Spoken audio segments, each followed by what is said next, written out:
नमस्कार, स्वागत है आपका न्यूज़ लॉन्चर पर। मैं हूं अशोक वानखड़े। लेकर आया हूं आपका अपना कार्यक्रम द एक्स-रे। एक खबर है और खबर पढ़ने के बाद तो मुझे भी लगा कि ऐसा कैसा कपिल सिब्बल कह सकते हैं।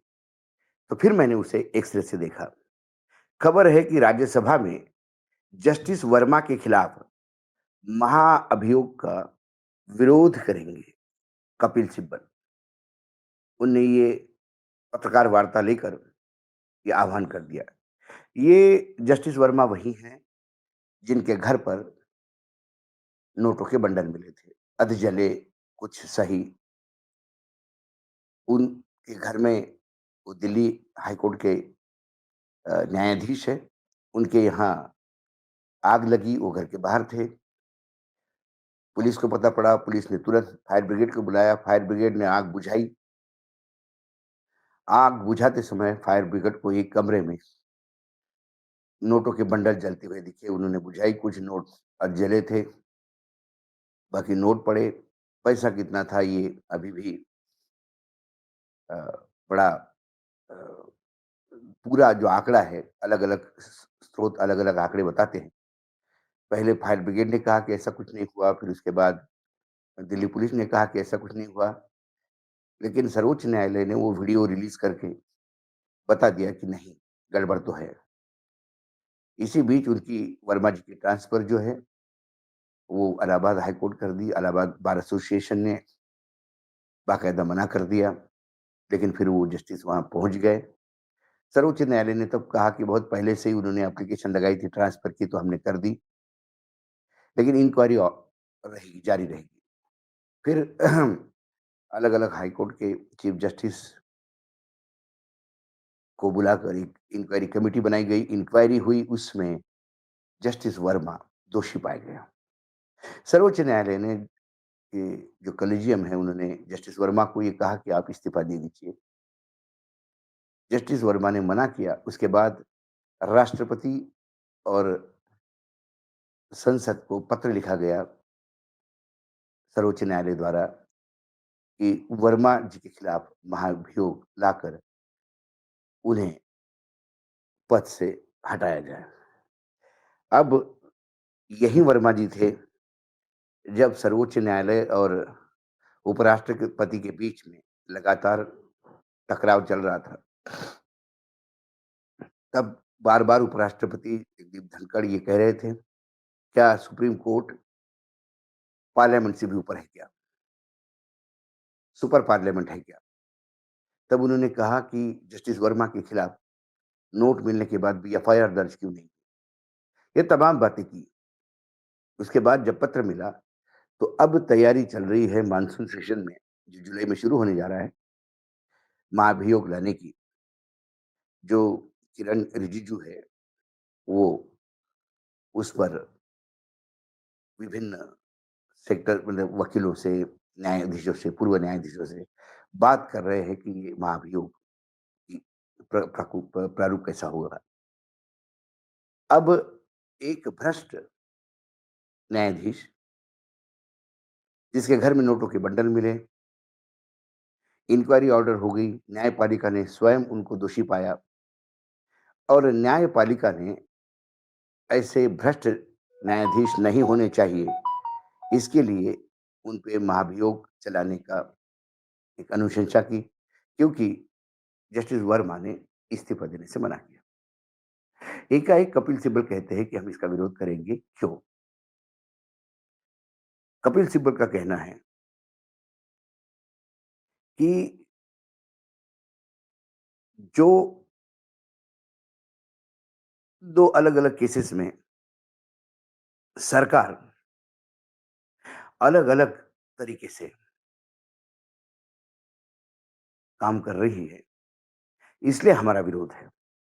सिब्बल ने कहा कि अगर इस तरह की प्रक्रिया अपनाई जाती है, तो यह न्यायपालिका के लिए बहुत बड़ा खतरा है। उन्होंने कहा क्योंकि 2 केसेस चल रहे थे। एक इलाहाबाद हाई कोर्ट के न्यायाधीश थे शेखर कुमार यादव। उन्होंने वीएचपी के एक कार्यक्रम में अल्पसंख्यकों के खिलाफ बहुत ही बुरे शब्दों में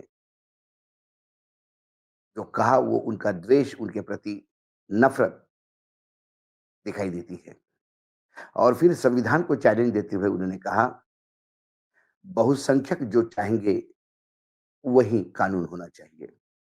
जबकि संविधान अल्पसंख्यकों से लेके बहुसंख्यकों तक सभी को एक दृष्टि से देखता है और अल्पसंख्यक को तो कई जगह संरक्षित भी करता है, क्योंकि उनका नंबर कम है। फिर जब उन्होंने ये बात कही, तो सर्वोच्च न्यायालय ने उनको बुलाया, बंद कमरे में जवाब तलब हुआ। न्यायमूर्ति शेखर यादव ने माफ़ी माँगी और सर्वोच्च न्यायालय चाहता था, यही माफ़ी सार्वजनिक माँग के ये मामला रफ़ा-दफ़ा हो। लेकिन बाहर आते से ही शेखर कुमार यादव ने कहा कि मैं मेरे शब्दों पे अभी भी कायम हूँ। मैंने कोई गलती नहीं की, ना मैं माफ़ी माँगूँगा। इसके बाद फिर कपिल सिब्बल और 55 लोगों ने एक हस्ताक्षर कर शेखर यादव के खिलाफ महाभियोग लाने के लिए राज्यसभा के जो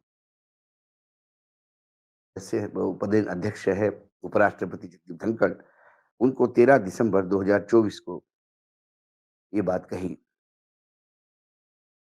आज 6 महीने हो गए, जो 55 सांसदों ने उस पे हस्ताक्षर किए थे, उन 55 सांसदों की हस्ताक्षर का सत्यापन का काम पूरा नहीं हो रहा है। इस नाम पर शेखर यादव के खिलाफ महाभियोग तो बात छोड़िए, लेकिन जब शेखर यादव ने कहा माफ़ी माँगने के बाद कि हमने कोई गलती नहीं की और हम हमारे शब्दों पे कायम हैं, उसके बाद सर्वोच्च न्यायालय ने फिर एक कमिटी बना के उनके खिलाफ इंक्वायरी ऑर्डर कर दी।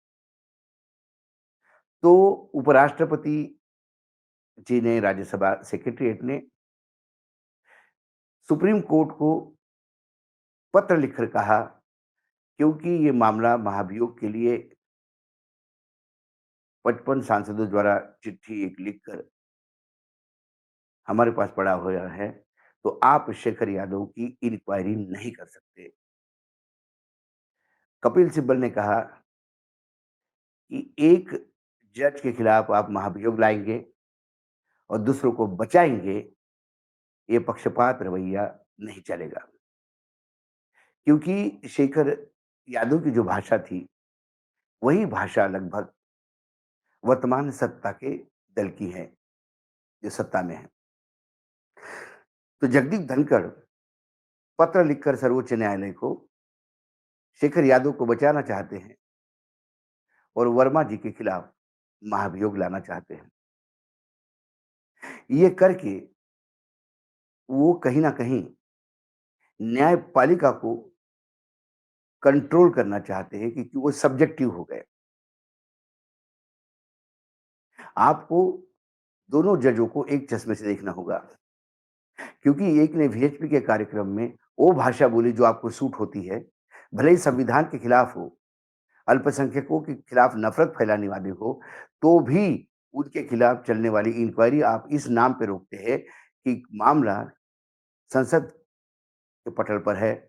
लेकिन 6 महीने हो गए, आप सिग्नेचर को वेरिफिकेशन, जिसको सत्यापन कहते हैं, वो 55 सांसदों की हस्ताक्षर आप अभी तक सत्यापित नहीं कर पाए 6 महीने में।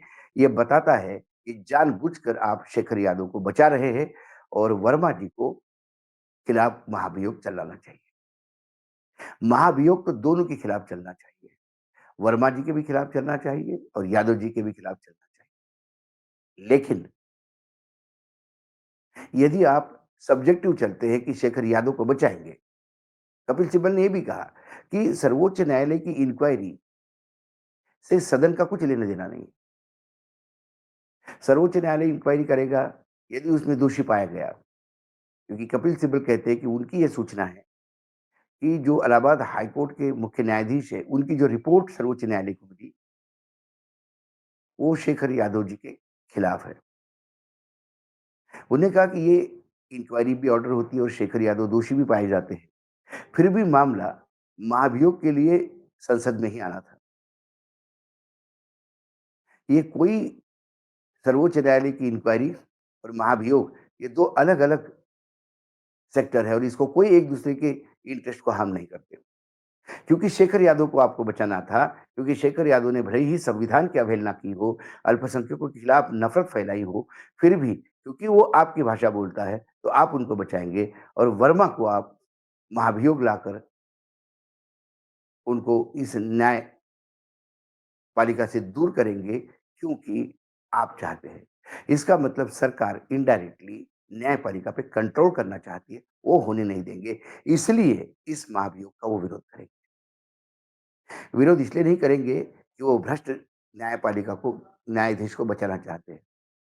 विरोध इसलिए कर रहे हैं कि सरकार का ये 2 प्रकार का जो रवैया है, जो सरकार का मुखौटा है, एक के लिए एक पैरामीटर्स है और दूसरे के लिए 2 दूसरे पैरामीटर्स है, उसको एक्सपोज़ करने के लिए वो इस महाभियोग का विरोध करेंगे। जब मैं इसे देखता हूँ तो मुझे लगता है वाक़ई सरकार क्या इतनी निर्लज्ज हो गई है कि संविधान की अवहेलना, भ्रष्टाचार से भी बड़ी बात संविधान की अवहेलना और अल्पसंख्यकों के खिलाफ नफ़रत फैलाने की बात है। प्रधानमंत्री के पिता का नाम गलत लेने पर हज़ारों किलोमीटर से दूर से पुलिस आकर कांग्रेस के एक वरिष्ठ नेता को, पवन खेड़ा को, विमान से उतार कर अरेस्ट किया जाता है। यहाँ तो अल्पसंख्यकों के खिलाफ ज़हर उगला गया और उन अल्पसंख्यकों को जहाँ संविधान संरक्षित करता है, उसे बचाने के लिए, उस जहर उगलने वालों को बचाने के लिए सरकार कैसे-कैसे हथकंडे अपनाती है। क्योंकि ये महाभियोग आएगा तो सरकार उसको बचा नहीं पाएगी। क्योंकि सरकार फिर संविधान के खिलाफ क्या सरकार के विचार हैं और अल्पसंख्यकों के प्रति सरकार के पास कितनी नफ़रत है, ये बात सामने आएगी। इसीलिए ये महाभियोग आने ही नहीं देना चाहते। आज एक श्री में इतना, फिर आता हूँ किसी विषय के साथ, तब तक के लिए नमस्कार। देखते रहिएगा न्यूज़ लॉन्च।